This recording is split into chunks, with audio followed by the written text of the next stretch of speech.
Go. Drive normally. We're heading north from the state capital, past a long line of government troops on the move.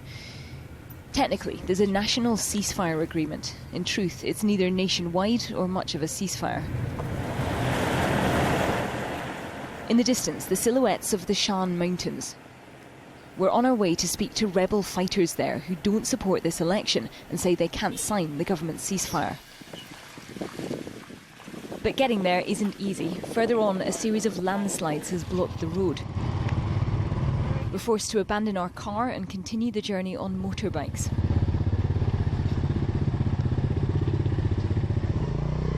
There's still another 38 kilometres to go. The last phase is by four-wheel drive. We've been picked up by a rebel army officer to be taken to a meeting point in the mountains. The journey would be difficult in the best of weather. This is the home of the Tang ethnic minority and an ongoing armed insurgency. Guerrilla fighters from 3 rebel armies have joined forces against the government here.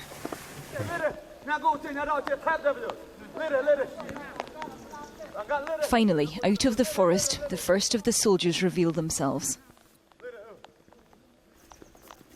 This is an infantry patrol of the Tang National Liberation Army, sworn to protect the Tang people. They say they're fighting for equal rights and dignity.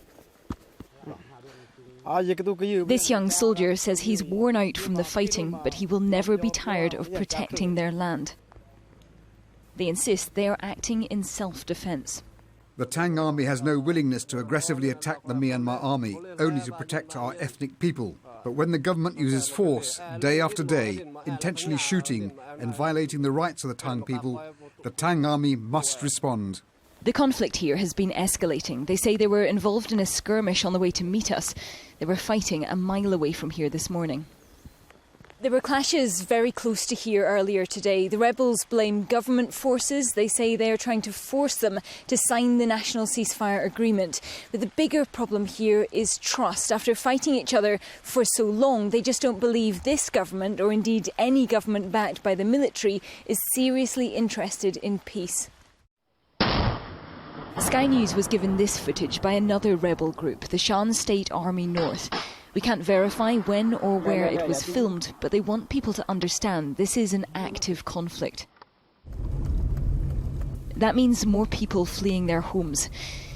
In this camp for so-called internally displaced people, they've been living here so long they're eligible to vote. Yosong will have been here 3 years this December. At 72, she's lived through all 6 decades of the insurgency. She says she wants stability and development. Then maybe after the election will come peace. And for people here, that's what this election is about, their chances of going home. Katie Stallard, Sky News in northern Shan State, Myanmar.